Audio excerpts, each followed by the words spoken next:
Well, firstly, good morning, everybody, and thank you so much for giving up your time and coming to spend a bit of it with us this morning. I just want to acknowledge my colleagues that are here. We have Paul Goldsmith, our spokesperson for Justice. We have the fabulous Mark Mitchell, our spokesperson for Police. And we have the fantastic Tama Potaka, who is going to make an outstanding Member of Parliament here in Hamilton West, who cares deeply about issues around the cost of living and crime in particular. And I just want to say, Tama, thank you for the great work that you're doing, and thank you for stepping up and being so passionate about wanting to represent your area so well. Now, I know that many of you in the room will have had some first-hand experience about how it feels to get that very devastating call in the middle of the night that ram raiders have just smashed into your shops.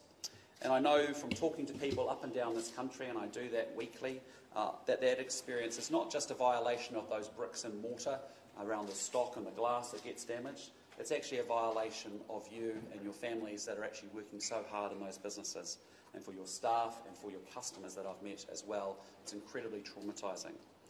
And sadly, as you now know, these crimes are actually happening in broad daylight. And just 8 weeks ago, I came to the base and I went and chatted and met with all of the employees at the Michael Hill store there that actually were, smash and grabbed at 11:30 on a Sunday afternoon in a suburban shopping mall. And that is now the reality of life here in New Zealand. And sadly, what we've seen since 2018 is a five-fold increase in ram raids up and down this country.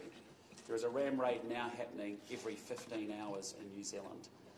And importantly, here in the Waikato, and something I know Tama feels incredibly strong about, is just in the month of September, we had 16 ram raids in the Waikato alone. That's twice as much as what we saw in any other policing district. And we know that most of those perpetrators are young, and in some cases they're very young. And that just tells us that our current youth justice system is not stopping a group of what is very serious, very repeat young offenders. And it's actually failing them, and it's failing the victims as well.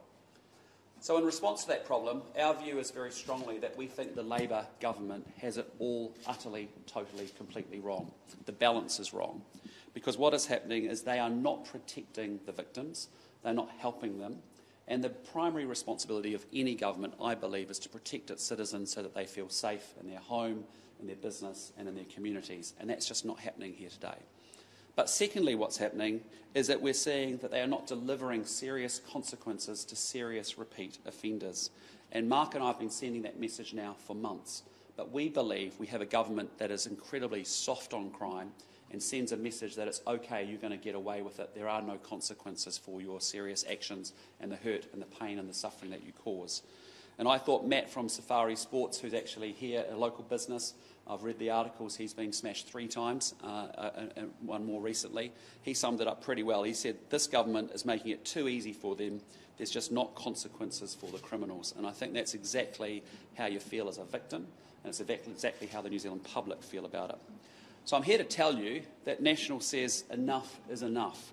And I'm also telling young serious offenders, under National, you will face consequences for your actions.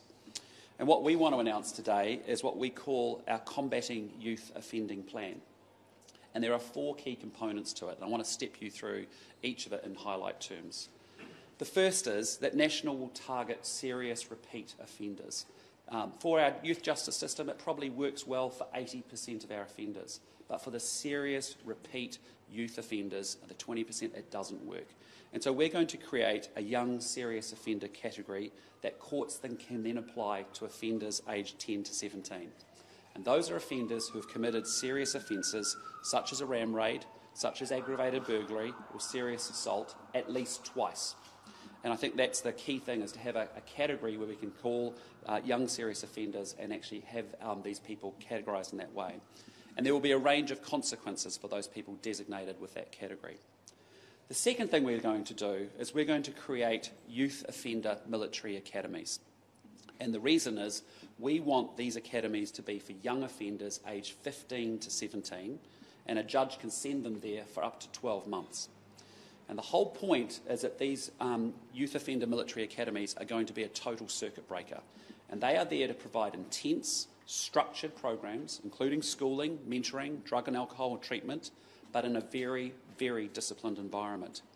And that program will be delivered with the New Zealand Defence Force, or also with other community providers who actually have proven experience in getting hard results and getting kids' lives turned around and getting them understanding the consequences of the decisions that they've made. Thirdly, we're going to make sure that we know, and you would have seen some comments recently from former Commissioner Mike Bush, that there is a link between what we're seeing in the ram raid environment to gangs. And we want to make sure that we're going to back our police to give them the tools to tackle gangs. And it's a policy that Mark and I announced earlier in the year, but we think we have to be tough on gangs.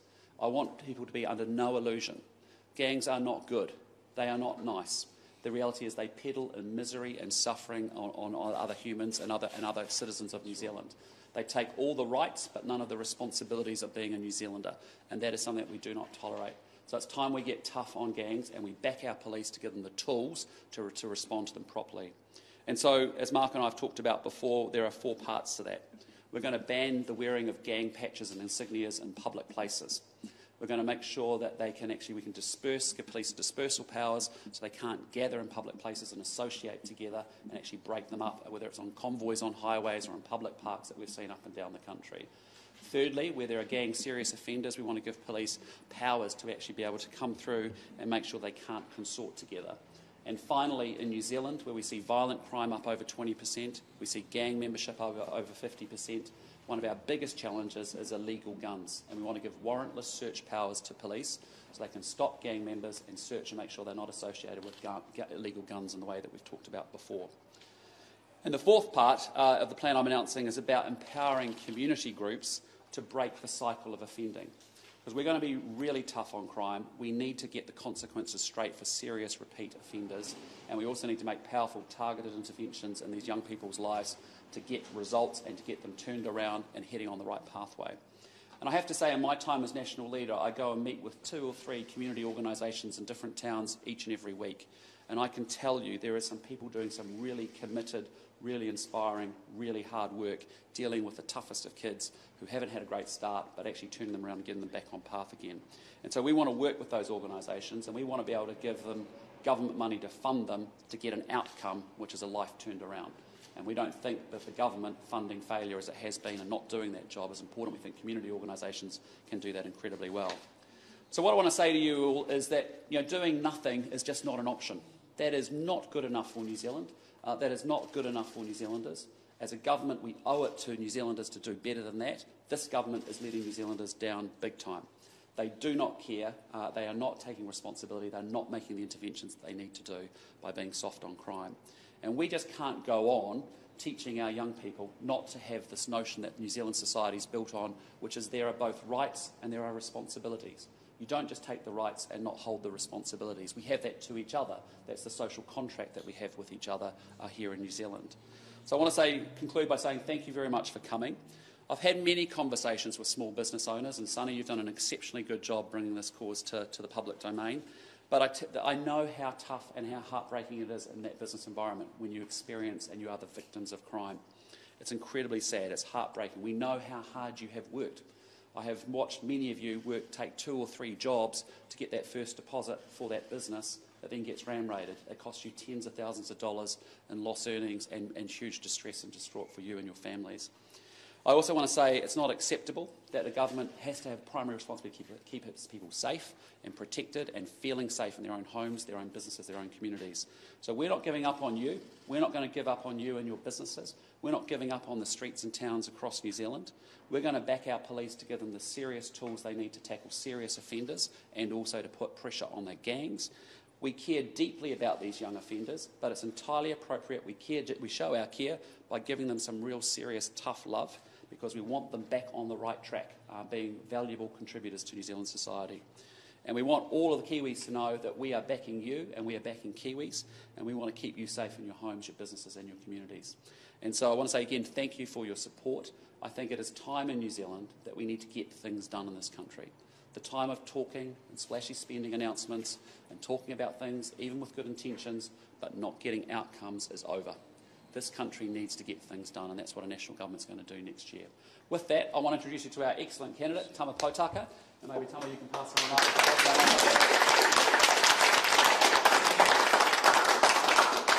Kia ora.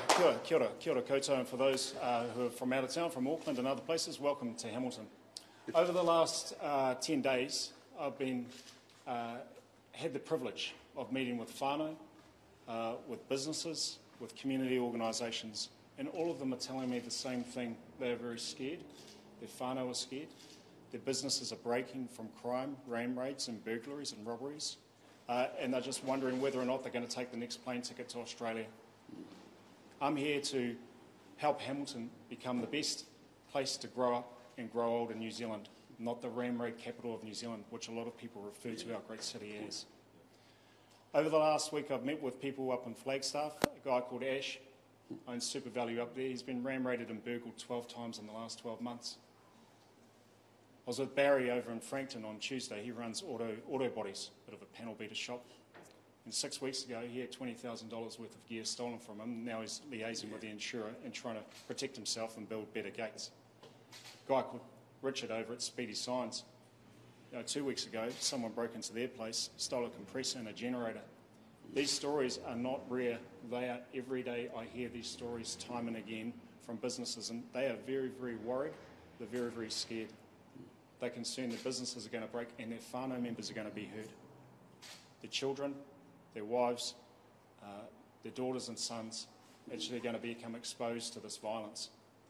I really applaud and appreciate support the policy that we've come up with to provide a pathway for young serious offenders, but also to support them to becoming great contributors to Hamilton West, in my view, the best place to grow up and grow old in New Zealand. Kia ora. Awesome.